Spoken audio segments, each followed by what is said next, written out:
Hallelujah.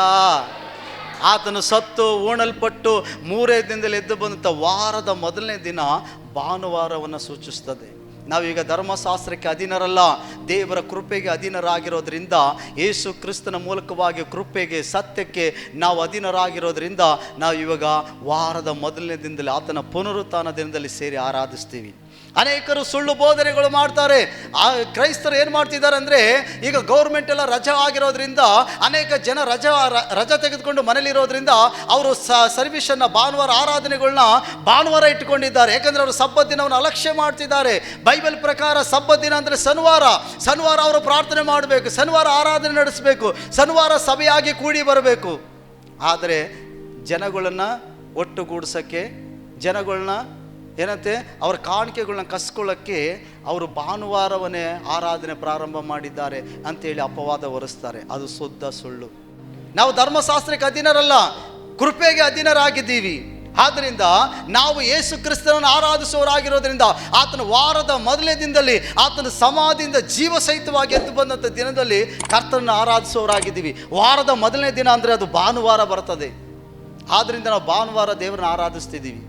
ಆದರೆ ಜನರನ್ನು ರಜಾ ಇದೆ ಅಂತ ತಿಳ್ಕೊಂಡು ಒಟ್ಟುಗೂಡಿಸೋದಕ್ಕಾಗಲಿ, ಹಣ ತೆಗೆದುಕೊಳ್ಳೋದಕ್ಕಾಗಲಿ ಕ್ರೈಸ್ತ ಸಭೆಗಳು ಭಾನುವಾರ ಆರಾಧನೆ ಪ್ರಾರಂಭ ಮಾಡಿಲ್ಲ. ಹಲ್ಲೆಲೂಯಾ. ಯೂಟ್ಯೂಬ್ಗಳಲ್ಲಿ ಹಾಕಿ ಬಿಟ್ಬಿಟ್ಟಿದ್ದಾರೆ ಕೆಲವು ಜನಗಳು. ಕೆಲವರು ನೋಡುವಾಗ ಅದನ್ನು ಕೂಡ ಕೇಳ್ತಾರೆ. ಹಲ್ಲೆಲೂಯಾ. ಕೆಲವರು ಬಂದು ನಮ್ಮ ಬಳಿ ಮೋಸ ಮಾಡ್ತಾರೆ. ಸಬ್ಬತ್ ದಿನ ಅಂದರೆ ಏನಂತ ಗೊತ್ತಾ? ನೀವು ಸಬ್ಬತ್ ದಿನವನ್ನು ಅಲಕ್ಷ್ಯ ಮಾಡ್ತಿದ್ದೀರಿ. ಸಬ್ಬತ್ ದಿನ ಅಂದರೆ ಶನಿವಾರ ನೀವು ದೇವರನ್ನ ಆರಾಧನೆ ಮಾಡಬೇಕು ಲೆಕ್ಕ ನೋಡಿದ್ರೆ, ಆದರೆ ನೀವು ಮಾಡ್ತಾ ಇಲ್ಲ. ಆದ್ದರಿಂದ ದೇವರು ನಿಮ್ಮನ್ನು ಇಷ್ಟಪಡಲ್ಲ, ಪರಲೋಕ ಸೇರಿಸ್ಕೊಳ್ಳಲ್ಲ ಅಂತ ಹೇಳಿ ನಮ್ಮನ್ನು ಗಲಿಬಿಲಿಗೊಳಿಸೋರು ಇರ್ತಾರೆ ಪ್ರೇರೆ. ಆದರೆ ನಾವು ದೇವರ ವಾಕ್ಯನ ಸರಿಯಾಗಿ ತಿಳ್ಕೊಳ್ಬೇಕು, ಮೋಸ ಹೋಗಬಾರ್ದು. ಹಲ್ಲೆಲೂಯಾ. 28ನೇ ಓದೋಣ. ಸಬ್ಬತ್ ದಿನ ಕಳೆದ ಮೇಲೆ ನೋಡಿ, ಆ ಸ್ತ್ರೀಯರು ಕೂಡ ಯೇಸು ಸಬ್ಬತ್ ದಿನ ಪ್ರಾರಂಭ ಆದಾಗ ಅವರು ಯೇಸುವಿನ ಬಳಿಗೆ ಹೋಗಲಿಲ್ಲ, ಸಮಾಧಿ ಬಳಿಗೆ ಹೋಗಲಿಲ್ಲ. ಆ ಸಬ್ಬತ್ ದಿನ ಕಳೆಯೋ ತನಕ ಅವರು ವಿಶ್ರಾಂತಿ ತೆಗೆದುಕೊಂಡ್ರಂತೆ. ಯಾವಾಗ ಸಬ್ಬತ್ ದಿನ ತೀರ್ತೋ ಇನ್ನು ಮುಂಜಾನೆ ಮುಬ್ಬಿರುವಾಗಲೇ ಅವರು ಎದ್ದು ಆ ಯೇಸು ಸ್ವಾಮಿ ಶರೀರಕ್ಕೆ ಹಚ್ಚುವುದಕ್ಕಾಗಿ ದ್ರವ್ಯಗಳನ್ನ ಮಾಡಿಕೊಂಡಿದ್ದಂಥ ಪರಿಮಳ ತೈಲವನ್ನು ಹಚ್ಚುವುದಕ್ಕಾಗಿ ಮುಂಜಾನೆ ಇನ್ನು ಮುಬ್ಬಿರುವಾಗಲೇ ಸಮಾಧಿ ಬಳಿಗೆ ಹೋಗ್ತಿದ್ದಾರೆ ಅಂತ ವಾಕ್ಯ ಹೇಳ್ತದೆ. ಆಗ ಆ ಸ್ತ್ರೀಯರು ಮಾತಾಡಿಕೊಳ್ತಿದ್ದಾರೆ, ನಮಗೋಸ್ಕರ ಅದ್ರ ಮೇಲೆ ಆ ಸಮಾಧಿ ಬಾಯಿಗೆ ಮುಚ್ಚಿದಂಥ ಕಲ್ಲನ್ನು ಯಾರು ತಳ್ತಾರೆ, ಅದು ಭಾಳ ದಪ್ಪದಾಗಿದೆಯಲ್ಲ ಅಂತ ಮಾತಾಡ್ಕೊಂಡು ಹೋಗುವಾಗ ಕಣ್ಣೆತ್ತಿ ನೋಡುವಾಗ ಆ ಸಮಾಧಿ ಕಲ್ಲು ತೆರೆಯಲ್ಪಟ್ಟಿರೋದನ್ನು ಕಾಣ್ತದೆ ಅಂತ ಹೇಳ್ತದೆ. ಹಲ್ಲೆಲೂಯಾ. ಆದರೆ ಇಲ್ಲಿ ಒಂದು ವಿಶೇಷ ಏನು ಗೊತ್ತಾ? ಮತ್ತಾಯನ ಬರೆದ ಸುವಾರ್ತೆಯಲ್ಲಿ ಯಾಕೆ ನಾನು ನಿಮಗೆ ಬೋಧನೆ ಪ್ರಾರಂಭ ಮಾಡಿದ್ದೀನಿ ಅಂದರೆ, ಫರಿಸಾಯರು ರೋಮ್ ಸೈನಿಕರನ್ನು ಕರ್ಕೊಂಡೋಗಿ ಆ ಸಮಾಧಿಗೆ ಮುದ್ರೆ ಹಾಕಿದ್ದಾರೆ, ಕಾವಲಿಟ್ಟಿದ್ದಾರೆ. ಹಾಗಾದರೆ ಯೇಸು ಸ್ವಾಮಿ ಎದ್ದು ಬಂದ ಹಂಗೆ ಆಯ್ತಾ? ನೋಡಿ ಅಲ್ಲಿ ವಾಕ್ಯ ಏನು ಹೇಳ್ತದೆ, 28ನೇ ಅಧ್ಯಾಯ 2ನೇ ವಚನ. ಆಗ ಮಹಾ ಭೂಕಂಪವಾಯಿತು, ಕರ್ತನ ದೂತನು ಆಕಾಶದಿಂದ ಇಳಿದು ಬಂದು ಆ ಕಲ್ಲನ್ನು ಬಾಗಿಲಿನಿಂದ ಉರುಳಿಸಿ ಅದರ ಮೇಲೆ ಕೂತುಕೊಂಡನು. ಅವನ ಮುಖಭಾವವು ಮಿಂಚುತ್ತಾ ಇತ್ತು. ಅವನ ಉಡುಪು ಹಿಮದಂತೆ ಬೆಳ್ಳಗಿತ್ತು. ಕಾವಲುಗಾರರು ಅವರಿಗೆ ಎದರಿ ನಡುಗಿ ಸತ್ತವರ ಹಾಗಾದರು. ಆ ದೂತನು ಆ ಹೆಂಗಸರಿಗೆ, ನೀವು ಹೆದರಬೇಡಿರಿ, ಸಿಲುಬೆಗೆ ಹಾಕಲ್ಪಟ್ಟಿದ್ದ ಯೇಸುವನ್ನು ಹುಡುಕುತ್ತೀರೆಂದು ಬಲ್ಲೆನು. ಆತನು ಇಲ್ಲಿ ಇಲ್ಲ, ಆತನು ಹೇಳಿದಂತೆ ಎದ್ದಿದ್ದಾನೆ. ಬನ್ನಿ, ಮಲಗಿದ್ದ ಸ್ಥಳವನ್ನು ನೋಡಿರಿ ಮತ್ತು ಬೇಗ ಹೋಗಿ ಆತನ ಶಿಷ್ಯರಿಗೆ, ಸತ್ತವನು ಬದುಕಿದ್ದಾನೆ, ಆತನು ನಿಮ್ಮ ಮುಂದೆ ಗಲಿಲಾಯಕ್ಕೆ ಹೋಗುತ್ತಾನೆ, ಅಲ್ಲಿ ಆತನನ್ನು ಕಾಣುವಿರಿ ಎಂದು ತಿಳಿಸಿರಿ. ಈಗ ರೋಮ್ ಸೈನ್ಯ ಏನು ಮಾಡ್ತೈತೆ? ಅವ್ರು ಕಾಯ್ತಾ ಐತೆ. ಆಗ 3ನೇ ದಿನ ದೇವದೂತನು ಪರಲೋಕದಿಂದ ಇಳಿದು ಬರ್ತಿದ್ದಾನೆ. ಒಂದು ದೊಡ್ಡ ಭೂಕಂಪವೆಲ್ಲ ಆಗ್ತೈತೆ. ಅಲ್ಲೆಲ್ಲೂಯ್ಯ. ಆಗ ಅವರ ಕಣ್ಣು ಮುಂದೆನೆ, ಆ ಸೈನಿಕರ ಕಣ್ಣು ಮುಂದೆನೆ ದೇವದೂತನು ಆ ಸಮಾಧಿಗೆ ಮುಚ್ಚಲ್ಪಟ್ಟ ಕಲ್ಲನ್ನು ಉರುಳಿಸಿ ಅದರ ಮೇಲೆ ಕೂತ್ಕೊಳ್ತಿದ್ದಾನೆ ದೇವದೂತನು. ಅಲ್ಲೆಲ್ಲೂಯ್ಯ. ಅದನ್ನು ನೋಡಿದಂಥ ಈ ಸೈನಿಕರಿಗೆ ಜೀವ ಹೋದಂಗಾಯ್ತಂತೆ. ಅವರು ಭಯಪಟ್ಟು ಎದ್ನೋ ಬಿದ್ನೋ ಅಂದ್ಕೊಂಡಿದ್ದು ಏನು ಮಾಡ್ತಿದ್ದಾರೆ, ಓಡಿ ಹೋಗ್ತಿದ್ದಾರೆ ಫರಿಸಾಯರ ಬಳಿಗೆ. ಫರಿಸಾಯರಿಗೆ ಹೋಗಿ ಹೇಳ್ತಾರೆ, ನಾವು ಕಣ್ಣಾರೆ ನೋಡ್ದು ಅವನು ಸತ್ಪುರುಷ, ನಾವು ಕಣ್ಣಾರೆ ನೋಡ್ದು ದೇವದೂತನು ಬಂದು ಕಲ್ಲನ್ನು ಉರುಳಿಸಿ ಅದರ ಮೇಲೆ ಕೂತ್ಕೊಂಡಿದ್ದ ನಾವು ನೋಡ್ದು, ಅವನ ಪ್ರಭಾವ ನೋಡುವಾಗ ಬಿಳಿಯಂಗೆ ಹಾಕ್ಕೊಂಡಿದ್ದಾನೆ, ದೇವದೂತನಿಗಿರುವಂಥ ಆ ಮಹಿಮೆನ ನಾವು ನೋಡ್ದು ಅಂತ ಹೇಳುವಾಗ ಫರಿಸಾಯರು ಏನು ಮಾಡ್ತಾರೆ, ಅವ್ರಿಗೆ ಸ್ವಲ್ಪ ದುಡ್ಡು ಕೊಟ್ಟಿದ್ದೇನೆ, ನೀವೇನು ಮಾಡಬೇಡಿ, ಸುಳ್ಳು ಹೇಳ್ರಿ, ಅವ್ರು ರಾತ್ರಿ ನಿದ್ದೆ ಮಾಡಬೇಕಾದ್ರೆ ಯೇಸು ಸ್ವಾಮಿ ಶಿಷ್ಯಂದಿರು ಬಂದು ಎತ್ಕೊಂಡು ಹೊಂಟೋಗ್ಬಿಟ್ರು ಅಂತ ಹೇಳಿ ಪಿಲಾತನಿಗೆ ನಾವು ಹೇಳ್ಕೊತೀವಿ. ಯಾಕೆ ಪಿಲಾತನಿಗೆ ಹೇಳ್ಕೊತೀವಿ? ನಾನು ಆಗಲೇ ಹೇಳ್ದಂಗೆ, ಒಂದು ವೇಳೆ ಸೈನಿಕರು ತಮ್ಮ ಕೆಲಸದಲ್ಲಿ ಉದ್ಯೋಗದಲ್ಲಿ ರಾತ್ರಿ ಹೊತ್ತು ಏನಾದ್ರು ನಿದ್ರೆ ಮಾಡಿದ್ರೆ ಅವ್ರಿಗೆ ಮರಣದಂಡನೆ ಕೊಡಬೇಕಂತ ಕಾನೂನು ಐತೆ ಅವರಲ್ಲಿ. ಅದಕ್ಕೆ ಅವ್ರು ಹೇಳ್ತಾರೆ, ಪಿಲಾತ್ ನಾನು ಹೆಂಗಾರು ಸಮಾಧಾನ ಪಡಿಸ್ತೀವಿ, ಹೆಂಗಾರು ಸಂಭಾಳಿಸ್ಕೊಳ್ತೀವಿ, ನೀವು ಸಾರಿ ಹೋಗ್ಬಿಡಿ. ಯೇಸು ಸ್ವಾಮಿ ರಾತ್ರಿ ನಾವು ಕಾವಲು ಕಾಯ್ತಾ ಹಂಗೆ ನಿದ್ರೆ ಮಾಡಿಬಿಟ್ಟು ತೂಗುಡಿಕೆ ಬಂದ್ಬಿಡ್ತು. ಹಾಗಾಗಿ ನಮ್ಗೆ ಗೊತ್ತಿಲ್ಲದ ಟೈಮಲ್ಲಿ ಶಿಷ್ಯಂದಿರು ಬಂದು ಯೇಸುವಿನ ಶವವನ್ನು ತೆಗೆದುಕೊಂಡು ಹೋಗಿಬಿಟ್ಟಿದ್ದಾರೆ ಅಂತ ಹೇಳಿದ್ದೇನೆ, ಸುಳ್ಳು ವಿಷಯನ ಹಬ್ಬಿಡ್ರಿ ಅಂತೇಳಿ ಅವ್ರಿಗೆ ಸ್ವಲ್ಪ ಹಣವನ್ನು ಕೊಟ್ಟು ಕಳಿಸಿಬಿಡ್ತಾರೆ. ಇವತ್ತು ಕೂಡ ಯಹೂದ್ಯರಲ್ಲಿ ಕೆಲವು ಜನ ಇದೇ ಸತ್ಯ ಅಂತ ನಂಬಿದ್ದಾರೆ. ಅಲ್ಲೆಲ್ಲೂಯ್ಯ. ಆದರೆ ಅದು ಸತ್ಯ ಅಲ್ಲ ಪ್ರಿಯರೇ. ನಾನು ಇನ್ನೊಂದು ಸತ್ಯವನ್ನು ನಿಮಗೆ ತಿಳಿಸಕ್ಕೆ ಇಷ್ಟಪಡ್ತಿದ್ದೀನಿ. ಏನಂದರೆ, ಅಲ್ಲಿ ದೇವದೂತ ಬಂದಿದ್ದೇನೆ, ಕಲ್ಲನ್ನು ಉರುಳಿಸಿದ ಮೇಲೆ ಯೇಸು ಪುನರುತ್ಥಾನವಾಗಿಲ್ಲ. ಆತನ ಆಲ್ರೆಡಿ ಪುನರುತ್ಥಾನ ಆಗಿಬಿಟ್ಟವನೇ. ಅದ್ರ ಕಲ್ಲು ಯಾಕೆ ಉರುಳಿಸಿದ್ರು? ಸಾಕ್ಷಿಯಾಗಿ ಬರುವವರಿಗೆ ಆತನ ಸಮಾಧಿಯಲ್ಲಿ ಇಲ್ಲ. ಅದಕ್ಕೆ ಆತನು ಹೇಳ್ತಿದ್ದಾನೆ, ಆ ಸ್ತ್ರೀಯರು ಸಮಾಧಿ ಬಳಿಗೆ ಬರುವಾಗ ಬನ್ನಿ ನೋಡಿ, ಸಮಾಧಿ ಒಳಗಡೆ ಆತನು ಹೇಳಿದ ಹಾಗೆ ಎದ್ದಿದ್ದಾನೆ. ಆತನು ಭೂಮಿಯಲ್ಲಿ ಬದುಕಿದ್ದಾಗಲೇ ನಾನು ಸತ್ತು 3 ದಿನದಲ್ಲಿ ಜೀವ ಸಹಿತನಾಗಿ ಎದ್ದು ಬರ್ತೀನಿ ಅಂತ ಹೇಳಿದ ಹಾಗೆ ಆತನು ಎದ್ದಿದ್ದಾನೆ, ಇಲ್ಲಿ ಇಲ್ಲ ನೋಡಿ, ಹೋಗಿ ಸಾಕ್ಷಿಯಾಗಿ ಹೇಳ್ರಿ ಶಿಷ್ಯಂದಿರಿಗೆ ಅಂತ ಹೇಳ್ತಿದ್ದಾನೆ. ಅಲ್ಲೆಲ್ಲೂಯ್ಯ.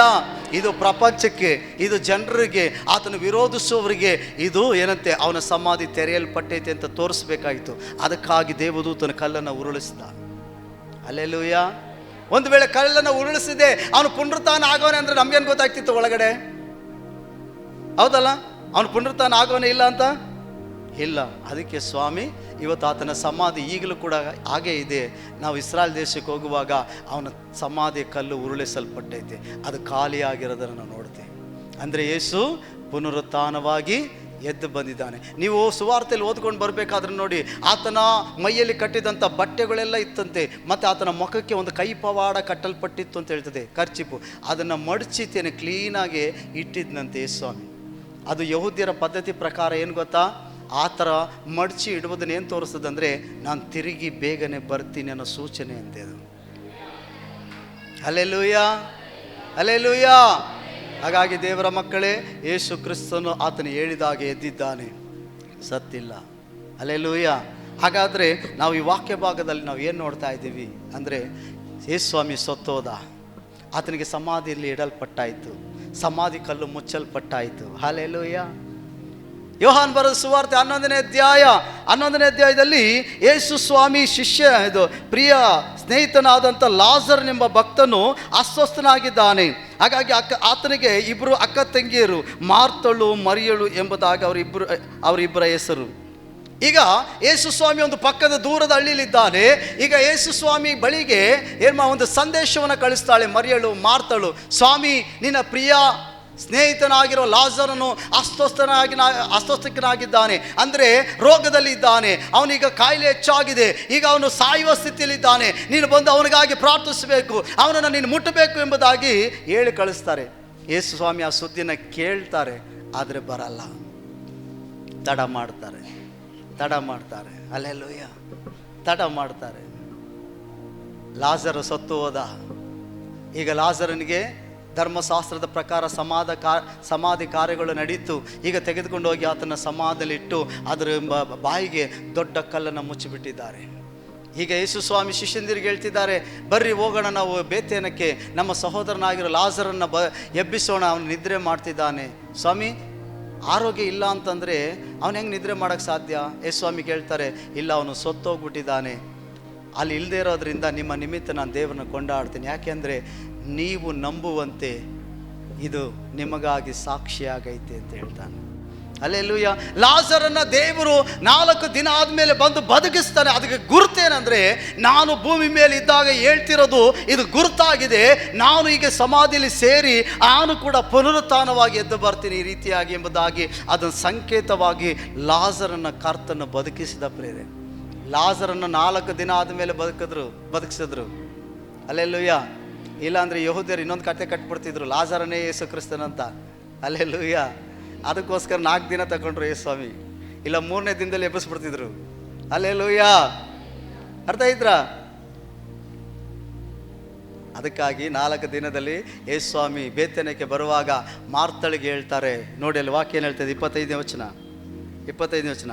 ಹಾಂ, ಯೇಸು ಆಕೆಗೆ ನಾನೇ ಪುನರುತ್ಥಾನವು, ನಾನೇ ಪುನರುತ್ಥಾನವು, ಜೀವವೂ ಆಗಿದ್ದೇನೆ. ಜೀವವೂ ಆಗಿದ್ದೇನೆ. ನನ್ನನ್ನು ನಂಬುವವನು ಸತ್ತರೂ ಬದುಕುವನು, ಸತ್ತರೂ ಬದುಕುವನು. ಮತ್ತು ಬದುಕುತ್ತಾ ನನ್ನನ್ನು ನಂಬುವ ಪ್ರತಿಯೊಬ್ಬನು ಎಂದಿಗೂ ಸಾಯುವುದೇ ಇಲ್ಲ. ಇದನ್ನು ನಂಬುತ್ತೀರಾ? ಯೇಸು ನಿಮ್ಮನ್ನು ನೋಡಿ ಹೇಳ್ತಿದ್ದಾನೆ, ನಾನೇ ಪುನರುತ್ಥಾನವು, ಜೀವವೂ ಆಗಿದ್ದೀನಿ. ನಾನು ನಂಬುವ ಒಬ್ಬನಾದರೂ ಸಾಯುವುದಿಲ್ಲ. ಅಲ್ಲೆಲ್ಲೂಯ. ಬದುಕುತ್ತಾ ನಂಬುವರು ಎಂದಿಗೂ ಸಾಯುವುದಿಲ್ಲ ಅಂತ ಹೇಳ್ತಿದ್ದಾನೆ. ಇದನ್ನು ನಂಬುತ್ತೀರಾ? ಯಾರು ಯೇಸುವನ್ನು ನಂಬುತ್ತೀರೋ ಅವರು ಸತ್ತರೂ ಬದುಕುತ್ತೀರಿ. ಅಲ್ಲೆಲ್ಲೂಯ.